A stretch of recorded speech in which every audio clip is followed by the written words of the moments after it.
Hi and welcome. This is Homebody Rundown, and it's almost spring in Southwest Michigan, so I spend a lot of time walking around to see what plants are coming up. That's primarily what this video will be. Some of them we get to just enjoy, like the daffodils, and others need to be moved. That's the case in this area where our back deck was. It was in rough shape, so we took it off last year and originally planned to put on a lower deck. I wanted to add a flower bed next to the deck. So I started moving in plants and we added some nicer soil. And then this winter we decided to go with a cement patio instead and make it bigger than the original deck. So now there isn't room for this flower bed here. And as things come up, I need to find new homes for them. We were planning to put a small fence around this bed, so many of the plants in here are ones that the deer will destroy, especially hostas, lilies, and sedum. One place I can move them is around this bird feeder because it now has a fence. The deer were coming up to the feeder and eating the bird seed. This is pet fencing I ordered off Amazon. The fenced area is small enough that so far the deer have not jumped into it. There's not a lot of clearance, but it's far enough away from the feeders that the squirrels can't make the jump. Another fenced area is here by our garden shed, so I call this the shed flower bed. It has 6 or maybe it's 7-foot deer fencing around it. We added this last year in order to have a space to move all of the hostas. Over the years, I've had individual fences around them, and it was getting to be a lot to work around.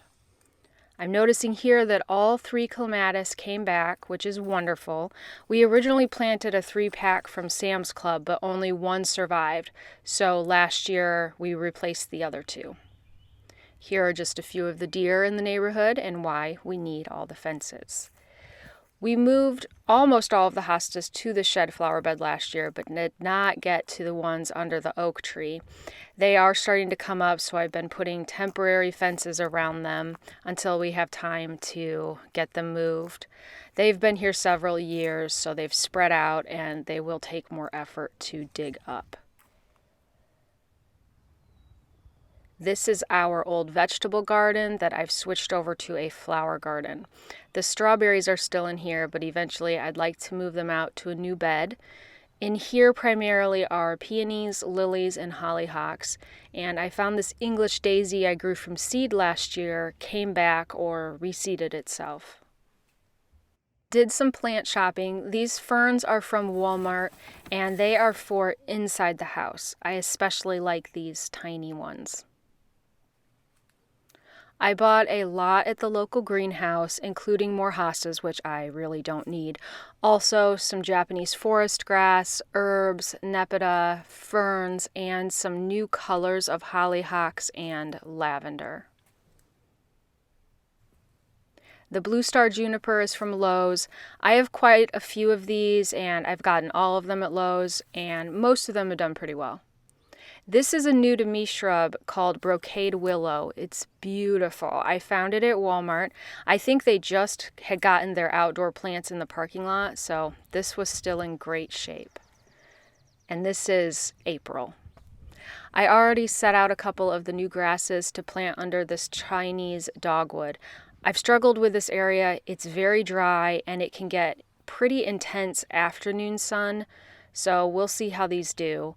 Also, I'm going to try one of the lavender on the east side of the house.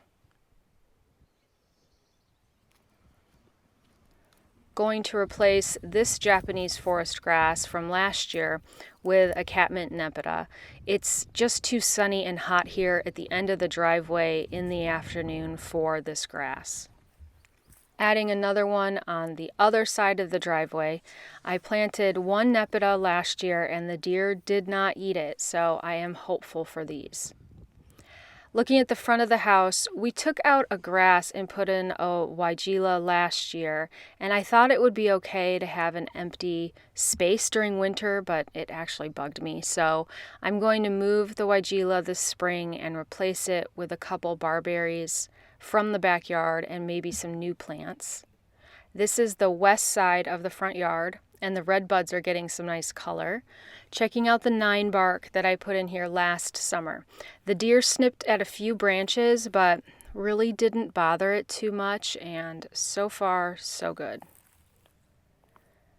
The azalea, I think it's an azalea, is putting out some beautiful flowers this year. It's a really nice pop of color in this area. I added in 3 red buds along this fence last year. The first one is doing well and has leaves, but the middle one got snipped off at some point this winter, but it's still alive. This last one has really nice height. I did not buy these. I just moved them from other places where they came up, mostly along the edge of the property. And the lilacs all came back. The 4 I have in this area are from trees at my parents' place. We just dug up suckers from the large lilacs there. They were only a few inches tall when we got them years ago. Now they're putting out their own suckers, so I do have it on my to-do list to chop some of these off and get them going in another area of the yard. This white one has put on a lot of height in the last couple years.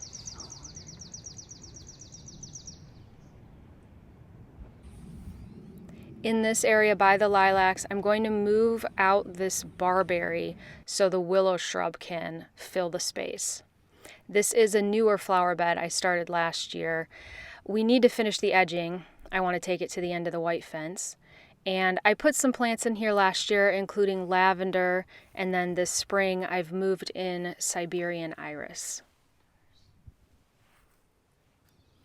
I dug most of the Siberian iris from under this red bud. They just didn't seem to flower very much last year, and I'm guessing they would like more sun than they get here. I call this flower bed the fern bed because that is the primary plant here. It was originally a hosta bed, but the deer won't allow that.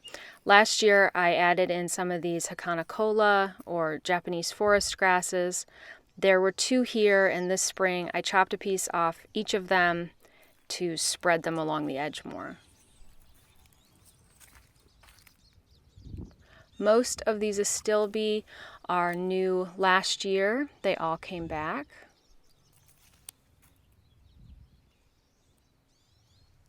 The darker purple one, I think it's a dark side of the moon, has really spread out. It was a single clump last year.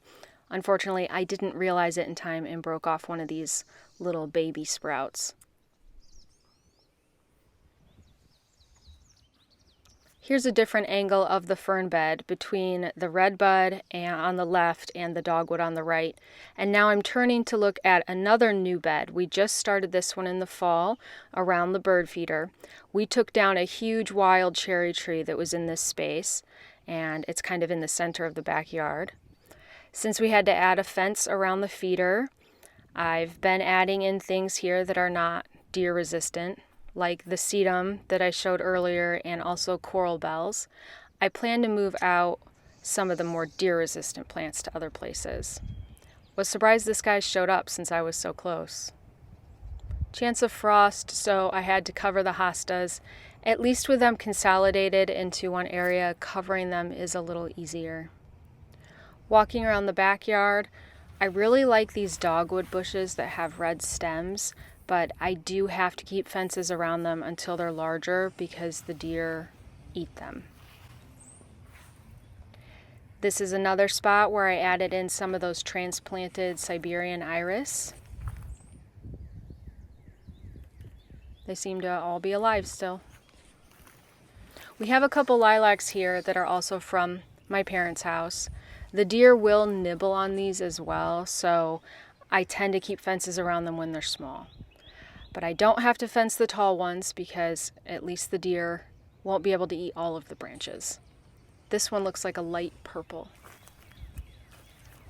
A new to me plant last year was bee balm, and I planted it in a part shade spot. It did not seem happy. It was covered in powdery mildew by the end of the season, so I split it up and moved it to sunnier spots. This is a reblooming lilac. I believe it's a bloomerang from Proven Winners, and it's done fantastic here. It's probably been in this spot for 10 years. The lamb's ear here were all new last year. I think they were in smaller pots, like a quart size. Anyway, they do fantastic in our yard. Because of the frost, I also covered 3 ferns under this oak tree. I just moved them here last week. They were cut off of a larger fern. Here's some creeping Jenny I dug up for pots. Now to that old vegetable garden again. I covered quite a few of the peonies just to be extra cautious. I would hate to lose all of them, but in my experience, it seems like they can handle a little more of a chill than the hostas. These hollyhocks I planted last year, the larger clump seems to have overwintered, but I'm not sure if that's a thing. In either case, if it overwintered or from seed, they're starting to get yellow spots. I don't know what this is. This old garden is a mess, but I have plans for organizing it and cleaning it up more this summer. Just north of the veggie garden now, and checking on this blushing knockout shrub rose I bought last year. I've never had roses before. We bought 2. This one went in the ground and another kind went in a pot, and the one we put in a pot did not make it through the winter. There is a lot of new growth on this down low. I'm not sure if I'm supposed to trim the other branches. We have a few blueberry bushes and they are not thriving, but this blackberry bush, it seems to be doing very well. Behind these berry bushes are some posts that my dad gave us. I believe they are Osage orange. The plan is to use them at the end of the raspberry rows. Now it's time to pot up the ferns for in the house. I found some small terracotta pots out in the garden shed. There are 2 different heights. I think I'll just do 1 in each for these little ferns. And for the larger ones, I did buy new planters. These are from Better Homes and Gardens, and I think they were about $11 a piece. They do have a drain hole in the bottom, and to cover that, I'm going to use this plastic mesh. I believe it's from the craft store. My husband has a tub of these to use in his bonsai tree pots, and I figured I could cut some to fit. Picked up soil. This is Miracle Grow Performance Organics container mix. It's from Lowe's, and I think it was also about $11. Oh my goodness. These were so dry, and I don't know how to describe the soil and roots. It felt kind of squishy, like styrofoam. Roughed up the outside a little and then added in potting mix. The little ones seem to be in a bit better shape. Forgot that I had also bought 2 kinds of mint, so decided to plant those as well. When we get our new patio, I'm going to keep these there so they're close to the house. I had some new terracotta pots that I picked up at Lowe's last year. I prefer to use new ones if it's for food. Everything is in a pot, and now I'm going to take them outside to water.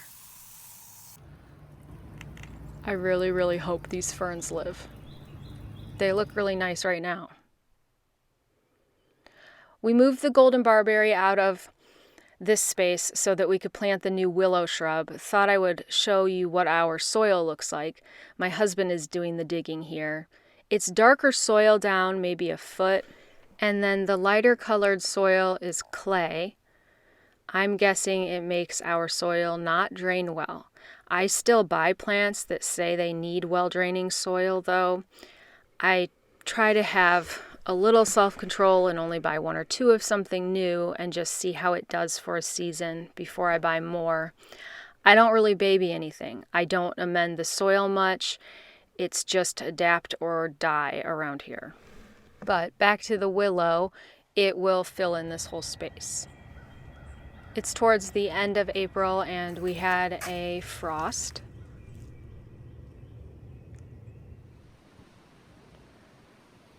The red buds have some very pretty color. And I've started expanding this center bed in the backyard, added in a few of the lavender I just bought, and transplanted in some lamb's ear. Also experimenting with several small plants. These are 2 types of thyme, and I'm just going to see if the deer or the bunnies eat them. I really like the tiny leaves, they're very cute. Close-up of the flowering dogwood. It's a white dogwood, but right now it has kind of a peachy tone. It's very beautiful. And underneath it, a lot of the ferns are coming back, and so far no critters have nibbled on them. The hostas always seem to leaf out quickly. Well, most of them. There are a few types that tend to be late bloomers here, like the small mouse ears. I did add a couple Brunnera to this bed. So I really need a gate that closes behind me. I'm just using these 2 old plant cages, and I forgot to put them back last night, and a deer was in here within a few hours. Luckily, I saw it, so it didn't do too much damage. It went for some of their favorites, which are hostas, coral bellflowers, and sedum. They will absolutely destroy sedum. Last year, I got my first ones, and they ate them to the ground. And these are those plants. They did come back. Luckily, they did leave leaves on them this time. It seems like there's been quite a lot of rain this spring. It's nice. I haven't had to water much. This tree doesn't look like much right now at the end of April, but it is my favorite forest plant. It's called a pawpaw, and some of them get flowers, which are very beautiful dark color. Looking around the woods, I found a surprise. Pretty sure this is a lily of the valley, and I did not plant it. I'm guessing a bird did. You can't really tell from the front view, but I've been cutting off pieces of these lamb's ear to transplant around the yard. So far, the deer have not bothered these, and like I said, they grow fantastic. Added 4 more in this area. They are the smaller ones. The larger one here I planted last year, but they're all looking really good. My husband saw a rabbit in the deer-fenced shed flower bed area. It is not rabbit proof. You saw what I was using for a gate. They can definitely get in here, but it ran out the back side. So we went in and checked it, and they have chewed a hole, or something chewed a hole through the deer fence to make another exit or entrance. This deer fence is just plastic. Been having problems with this metal style hose, so I ordered a new one for the front yard. Hoses are so expensive. And I am a little picky. I try to get something lightweight. I ordered this one off Amazon. It's 100 feet and cost about $100. I've had it for over a month now, and so far, so good. In the shed flower bed now, checking on a plant I got last year called Jacob's Ladder. It's getting some pretty little flowers on it. And back in the front yard today, and thought I'd show you the 9 bark. It has a fence around it now because the deer went for it and ate off multiple branches. So we will move this. I'm going to put it into the backyard. I know this fence is short, but it helps. Got the Weigela moved out in the front of the house and brought a couple barberries from the backyard. It's May now, and the ferns are really starting to fill in. And the Japanese forest grass all came back and looked good, but I noticed the deer ate the stalks off of the astilbe. Checking these transplants again, and something ate off this Siberian iris. I don't know if it was bunnies or a deer, but the lamb's ear are all alive and seem to be doing very well. My husband had time to get wood chips, so I had to hustle to cover as much as I could in this flower bed. I did not have enough cardboard, so I ended up using Walmart leaf bags and shopping bags and butcher paper. We get cedar wood chips from a local place. This is 2 scoops. I don't know what the quantity is on that, but it's $60 a scoop. We are trying to beat the rain that is on its way. Luckily, all 3 kids were here to help, and I think they got it unloaded in less than 15 minutes. Probably more like 10 minutes. It was fantastic to have their help. It would have taken me days to do this by myself. After they put piles of mulch all around the space, I had time to quickly spread it out. It looks so sparse now, and we will need another load to finish this area. I also need to get the edging to put along the bottom of the fence so that the wood chips stay where they are supposed to. I use a brown metal edging from Lowe's. I just keep forgetting to pick it up. We did beat the rain, and I'm going to wrap up this video. Thank you for spending time in the yard with me.